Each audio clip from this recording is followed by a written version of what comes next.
BJP. കുറേ കാലമായി ലക്ഷ്യം വെക്കുന്ന ഒരിടമാണ് ദക്ഷിണേന്ത്യ. അതിനൊരു കാരണവുമുണ്ട്. കാരണം ഉത്തരേന്ത്യയിൽ പാർട്ടിയുടെ അടിത്തറ ശക്തമാണ്. ഇനി അവിടെ വളരാൻ വലുതായിട്ടൊന്നും ഇല്ല. ഇനി ബി.ജെ.പിക്ക് വളരാൻ സാധ്യതയുള്ളതും ഒപ്പം തന്നെ ബേസ് ഉണ്ടാക്കിയെടുക്കേണ്ടതും ദക്ഷിണേന്ത്യയിലാണ്. വളരെ ലളിതമായി പറഞ്ഞു കഴിഞ്ഞാൽ ഉത്തരേന്ത്യയിൽ അവർ നട്ട ചെറിയ ചെടികളെല്ലാം ഇന്ന് മരങ്ങളായിരിക്കുന്നു, കായ്ഫലം തന്നു തുടങ്ങിയിരിക്കുന്നു.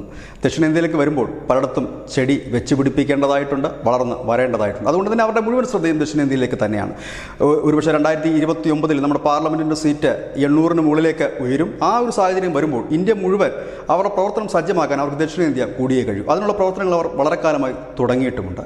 ഇപ്പോൾ പുറത്തു വരുന്ന ചില സൂചനകൾ, പ്രധാനമന്ത്രി നരേന്ദ്രമോദി നൽകുന്ന ചില സൂചനകൾ അനുസരിച്ച് കേജ്രിവാളിന് തൊട്ടു പിന്നാലെ ഈ കേന്ദ്ര അന്വേഷണ ഏജൻസികൾ അല്ലെങ്കിൽ ED ഉൾപ്പെടെ ലക്ഷ്യം വെക്കുന്നത് ദക്ഷിണേന്ത്യ തന്നെയാണ്. കാരണം ദക്ഷിണേന്ത്യയിൽ ഉള്ള ഭരണങ്ങൾ ഇല്ലെങ്കിൽ ഭരണകർത്താക്കൾ എല്ലാം തന്നെ മിക്കവാറും അഴിമതിയിൽ മുങ്ങിക്കുളിച്ച് നിൽക്കുന്നവരാണ്. ഇത് ഇന്നോ ഇന്നലെ തുടങ്ങിയ അഴിമതികളല്ല, കാലങ്ങളായി നടക്കുന്ന അഴിമതികളാണ്. അഴിമതി തൊട്ടു തീണ്ടാത്ത ഒരു നേതാവ് പോലും ദക്ഷിണേന്ത്യയിൽ ഭരിച്ചിട്ടില്ല എന്നുള്ളതാണ് വളരെ വാസ്തവമായ ഒരു കാര്യം. ഇതിൽ ഏറ്റവും കൂടുതൽ അഴിമതി നടത്തിയിട്ടുള്ള ഒരു സംസ്ഥാനത്തെ രാഷ്ട്രീയക്കാരും ഇല്ലെങ്കിൽ ഭരണാധികാരികളും ആരെയെന്ന് ചോദിച്ചാൽ കണ്ണടച്ച് നമുക്ക് പറയാൻ കഴിയും അത് DMK ആണ് എന്നുള്ളത്. കാരണം അവരുടെയൊക്കെ ചെറിയ അഴിമതികളൊന്നുമല്ല, ലക്ഷം കോടി രൂപയ്ക്ക് മുകളിലുള്ള അഴിമതികളാണ്. ഇത് കൽക്കരി മുതൽ 2G സ്പെക്ട്രം മുതൽ ഇങ്ങോട്ട് കിടക്കുന്ന ഈ അടുത്ത സമയത്ത് നടന്ന അഴിമതികൾ വരെ ആ രീതിയിലാണ് അതിൻ്റെ പോക്ക് മുൻപോട്ട് പോകുന്നത്. തെലങ്കാനയിൽ BRSൻ്റെ നേതാവ് ചന്ദ്രശേഖർ റാവുവിൻ്റെ മകൾ ഇപ്പോൾ ജയിലിലാണ്, കവിത. അത് മദ്യകുംഭകോണവുമായി ബന്ധപ്പെട്ടാണ്. മറ്റ് കേസുകൾ അവിടെ അന്വേഷിച്ചുകൊണ്ടിരിക്കുന്നു.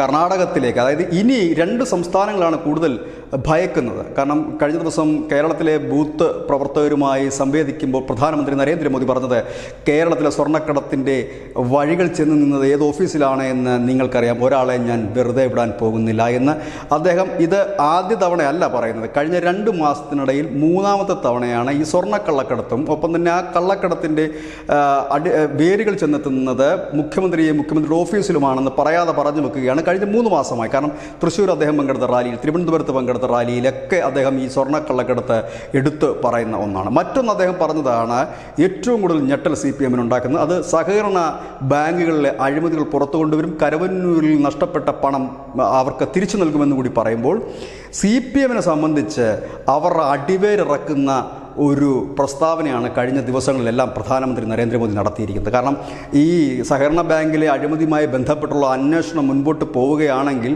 ബ്രാഞ്ച് തലം മുതൽ ഉള്ള സഖാക്കന്മാരെല്ലാം വരിയായി ഇടിക്ക് മുമ്പിലെത്തേണ്ടി വരും. എത്ര എണ്ണം അകത്ത് കിടക്കുമെന്നറിയില്ല. പാർട്ടി ആകപ്പാടെ ഛിന്ന ഭിന്നമായി പോകും. കാരണം ലോക്കൽ നേതാക്കൾ അഴിമതി ആരോപണത്തിൽ കൂടുമ്പോൾ ലോക്കലായി തന്നെ ഒരു വലിയ പ്രതിഷേധം ഉയരുകയും അത് പാർട്ടിക്ക് വലിയ ക്ഷീണം തരും. അത് അടിവേറിറക്കുന്ന ഒരു രീതിയാണ്. പക്ഷേ ഇതിനേക്കാൾ ഭയം ഉള്ള ഒരിടം കൂടിയുണ്ട്, കർണാടകമാണ്. പക്ഷേ കർണാടകത്തിൽ DK ശിവകുമാറാണ്. DK ശിവകുമാർ നിലവിൽ ഒരു CBI അന്വേഷണം നേരിടുന്നുണ്ട്. മറ്റൊന്ന് ED അന്വേഷണത്തിൽ ജാമ്യത്തിലാണ്. കഴിഞ്ഞ വർഷം സെപ്റ്റംബർ 5-ന് അദ്ദേഹം ജാമ്യം നേടി. അത് കള്ളപ്പണ കേസിൻ്റെ ആയിരുന്നു. സ്വത്ത് സമ്പാദന കേസിൽ CBI അന്വേഷണം DK ശിവകുമാർ നേരിടുന്നുണ്ട്. EDയുടെ ഒരു കേസിൽ അദ്ദേഹം ജാമ്യത്തിലുമാണ്.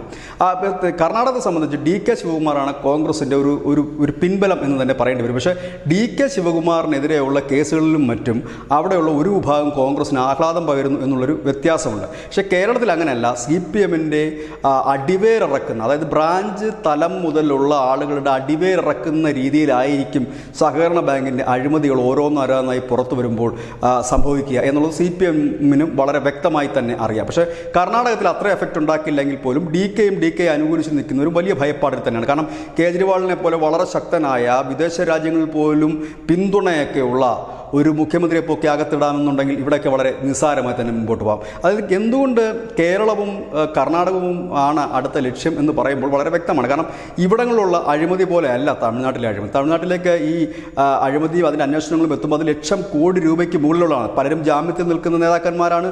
ഏതാണ്ടൊക്കെ ഉള്ള നേതാക്കന്മാർ DMK-യുടെ ആയാലും ADMK-യുടെ ആയാലും ഒക്കെ മുൻ മന്ത്രിമാരും നേതാക്കന്മാരും ഒക്കെ പലരും ജാമ്യത്തിലാണ്, പലരും അന്വേഷണത്തിൽ നേരിടുന്നുണ്ട്. അതൊരു വലിയ രീതിയിലേക്ക് തന്നെ മുൻപോട്ട് പോയി കഴിഞ്ഞാൽ അവിടുത്തെ രാഷ്ട്രീയ നേതാക്കളിൽ ഏതാണ്ട് പകുതിയും അകത്തേക്ക് പോകുന്ന സ്ഥിതിവിശേഷം കൂടിയാണ്. കാരണം ഇങ്ങനെയുള്ള അഴിമതിക്കാരെ ക്ലീൻ ചെയ്തുകൊണ്ട് അഴിമതിക്കെതിരെയുള്ള ഒരു പോരാട്ടത്തിൻ്റെ മുഖമാകും ദക്ഷിണേന്ത്യയിൽ BJP മുൻപോട്ട് വെക്കുന്നത്. അതായത് അഴിമതിക്കെതിരെ പോരാടുന്ന ഒരു സർക്കാർ, ശക്തനായ ഒരു ഭരണാധികാരി. ഇതാണ് ദക്ഷിണേന്ത്യയിൽ BJP ഇനി വരും കാലങ്ങളിൽ മുൻപോട്ട് വെക്കാൻ പോകുന്ന പ്രധാന അജണ്ട. അതിനൊരു പ്രധാന കാരണം ഈ ദക്ഷിണേന്ത്യയിലുള്ള മിക്കവാറും എല്ലാ രാഷ്ട്രീയ പാർട്ടി നേതാക്കന്മാരുമൊക്കെ ഈ അഴിമതിയുടെ അന്വേഷണം നേരിടുന്നവരും അഴിമതിയിൽപ്പെട്ടവരുമാണ്.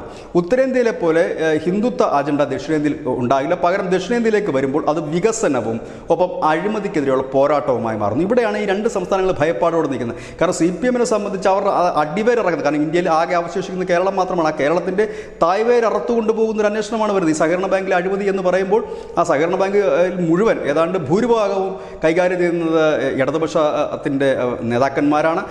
അതിൻ്റെ അടിവേര് വരെ അറക്കുന്ന ഒരു വലിയ അന്വേഷണമാണ് വരാൻ പോകുന്നത് എന്നൊരു സൂചനയാണ് പ്രധാനമന്ത്രി നൽകിയിരിക്കുന്നത്. ഒപ്പം തന്നെ സ്വർണ്ണക്കള്ളക്കടത്തിലേക്ക് നീങ്ങുന്നു. ഒപ്പം തന്നെ മുഖ്യമന്ത്രിയുടെ മോള് കമ്പനിക്കെതിരെ EDയുടെ അന്വേഷണം സ്റ്റാർട്ട് ചെയ്തിരിക്കുന്നു. അങ്ങനെ അനവധി കാര്യങ്ങളിലേക്ക് മുൻപോട്ട് പോകുമ്പോൾ പ്രധാനമായി രണ്ട് സംസ്ഥാനങ്ങൾ ഈ തെരഞ്ഞെടുപ്പ് കഴിഞ്ഞ് നരേന്ദ്രമോദി ഈ വരുന്ന മൂന്നാം ടേം ആ ടൈമിൽ ശക്തമായ നടപടികളുമായി മുൻപോട്ട് പോകുമെന്നുള്ള കാര്യത്തിൽ യാതൊരു തർക്കവുമില്ല. അദ്ദേഹം അത് പറഞ്ഞു കഴിഞ്ഞിരിക്കുന്നു. ഞാനിനി അടുത്ത അധികാരത്തിൽ വന്നു കഴിയുമ്പോൾ ഇതിന് നടപടികൾ ഉണ്ടാവുക തന്നെ ചെയ്യും. പണം ആരുടെയും നഷ്ടപ്പെട്ടില്ല, നഷ്ടപ്പെട്ടവർക്കത് തിരികെ നൽകും എന്ന് പറയുന്നു. ഏതായാലും ആ ഒരു ദിനങ്ങൾക്കായി നമുക്ക് കാത്തിരിക്കാം. ഇതിനാണ് ന്യൂസ് നമ്പർ പോയിന്റ്. നന്ദി, നമസ്കാരം.